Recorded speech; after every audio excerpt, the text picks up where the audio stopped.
Halo semuanya, bagaimanakah kabar kalian hari ini? Harapan Ibu, semoga dalam keadaan sehat selalu. Dan jangan lupa untuk tetap menerapkan protokol kesehatan. Yang pertama, mencuci tangan pada air yang mengalir. Kedua, tetap ingat atau membiasakan diri menggunakan masker. Yang ketiga, selalu menjaga jarak sesuai dengan ketentuan yang berlaku. Om Swastiastu.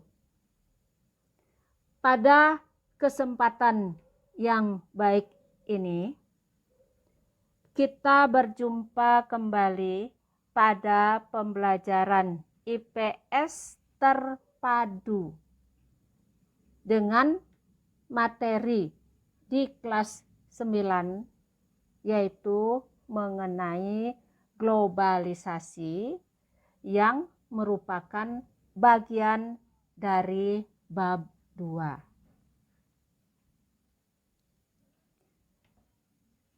Sebagai awal daripada pembahasan kita hari ini, yang pertama kita perhatikan mengenai pengertian globalisasi. Kedua, hakikat globalisasi. Dan yang ketiga, dampak globalisasi dan upaya menghadapi globalisasi.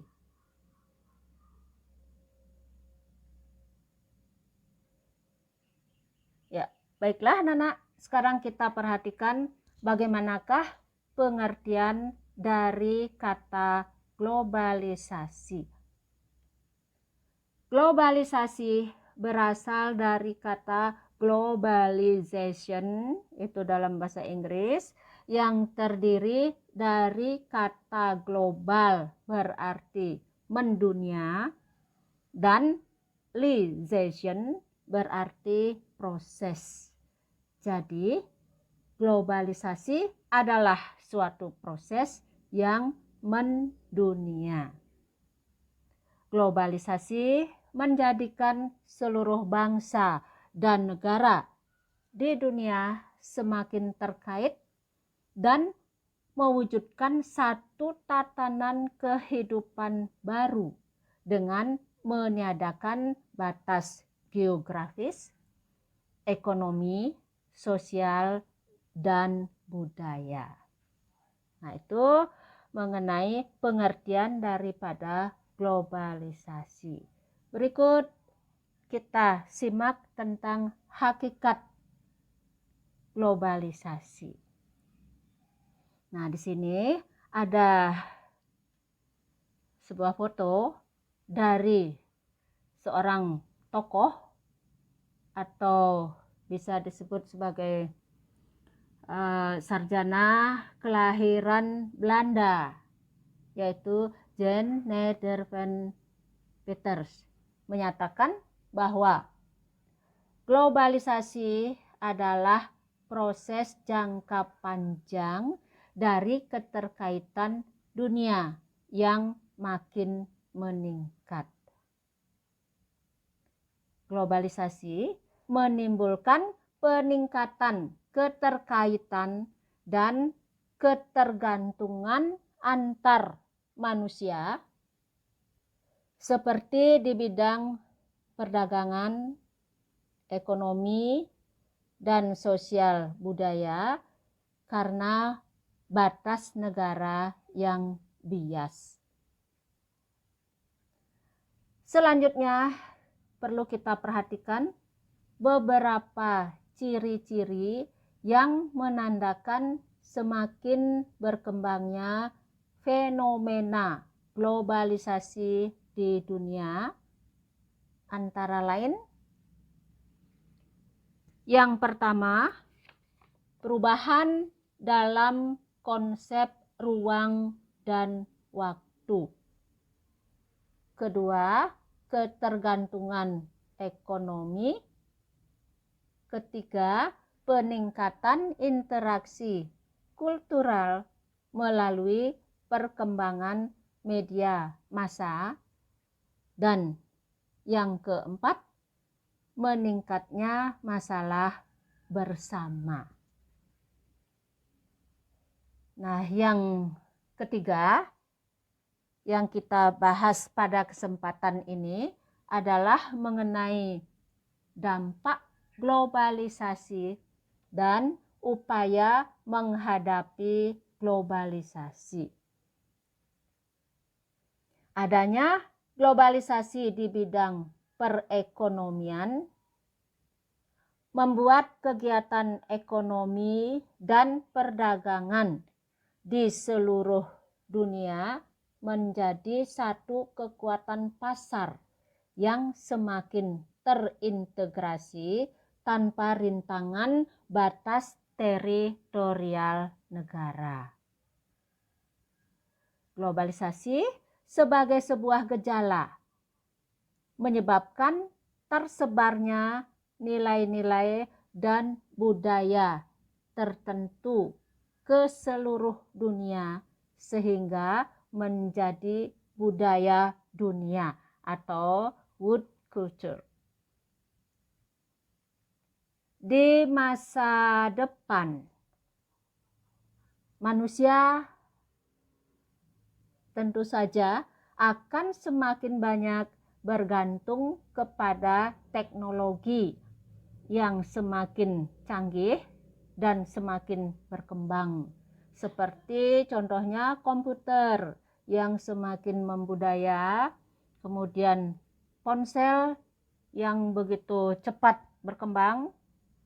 Dengan demikian, maka teknologi akan sangat mempengaruhi dunia komunikasi.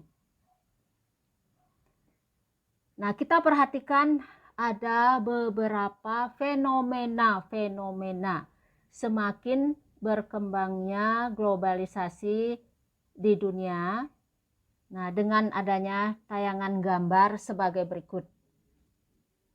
Ya, silahkan gambarnya disimak. Seperti inilah fenomena berkembangnya globalisasi. Nah, itu gambar yang kedua. Gambar yang ketiga. Nah, itu berikutnya.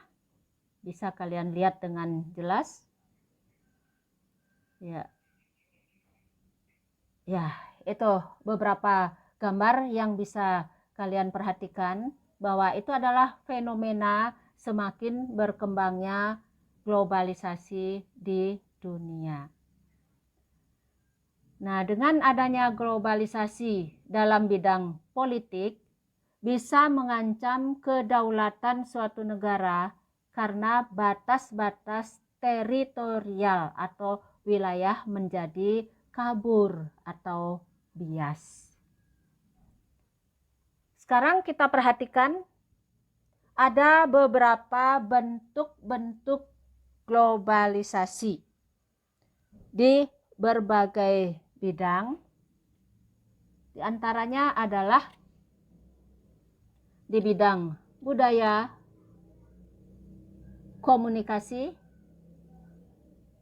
ekonomi, transportasi, dan yang terakhir adalah politik. Ya, kita sekarang bahas satu persatu bentuk-bentuk daripada globalisasi dan hal-hal apa saja yang dapat dilakukan masyarakat dalam menghadapi globalisasi. Ya, pertama yaitu di bidang budaya. Nah, itu. Yang pertama adalah mampu memilih dan menyaring budaya-budaya dari luar Indonesia. Itu artinya budaya asing yang masuk ke Indonesia harus disesuaikan dengan kepribadian serta karakteristik daripada bangsa Indonesia. Kedua, mendorong dan mengangkat budaya lokal agar tidak tergilas oleh budaya global. Berarti jangan sampai budaya lokal itu punah karena adanya pengaruh daripada budaya global.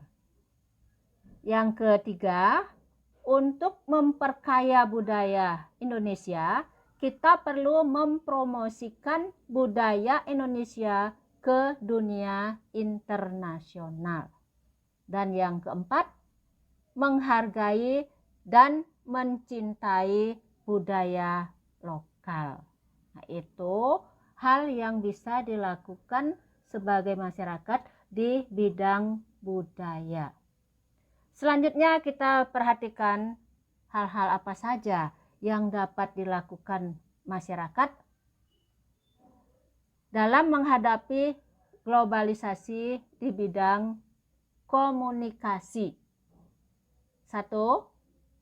Mempelajari dan melakukan etika dalam berkomunikasi. Jadi berkomunikasi itu harus baik dan benar. Salah satu caranya adalah tidak menyebarkan atau menyebarluaskan berita-berita yang tidak dapat dipercaya atau hoax. Kedua, menggunakan teknologi komunikasi untuk hal-hal yang berguna bagi masyarakat, bangsa, dan negara. Ya, kita lanjutkan hal-hal yang dapat dilakukan masyarakat dalam menghadapi globalisasi di bidang ekonomi. 1.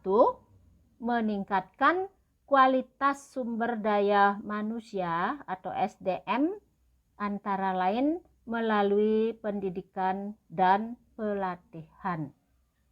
2. Meningkatkan sumber pembiayaan yang berasal dari dalam negeri sehingga dapat mengurangi ketergantungan pembiayaan dari luar negeri. Dan yang ketiga, masyarakat Indonesia senantiasa membeli dan menggunakan produk-produk dalam negeri. Itu artinya kita harus mencintai produksi dari dalam negeri dan bangga dengan hasil produksi dalam negeri. Ya, kita lanjutkan sekarang beberapa hal yang dapat dilakukan masyarakat dalam menghadapi globalisasi di bidang transportasi. 1. Memilih alat transportasi yang tepat sesuai dengan jarak dan waktu yang dibutuhkan. 2. Mempertahankan alat transportasi lokal.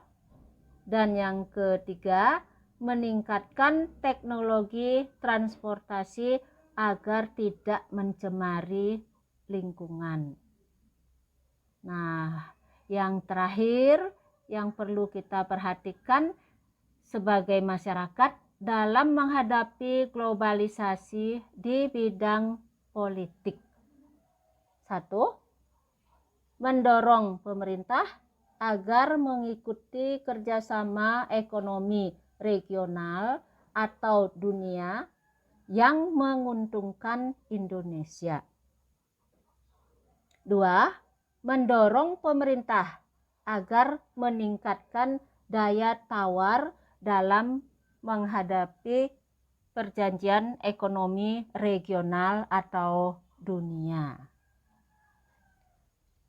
Adapun hal yang terakhir yang perlu kalian ketahui tentang materi globalisasi adalah mengenai faktor-faktor penyebab globalisasi.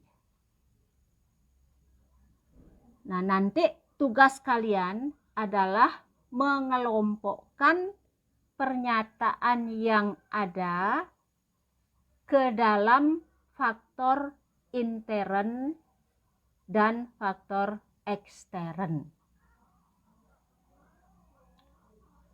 Yang nomor 1, kebebasan pers. 2, penemuan sarana komunikasi yang semakin canggih. 3, adanya kesepakatan internasional tentang pasar bebas. 4, munculnya berbagai lembaga politik dan lembaga swadaya masyarakat. 5, berkembangnya cara berpikir dan semakin majunya pendidikan masyarakat.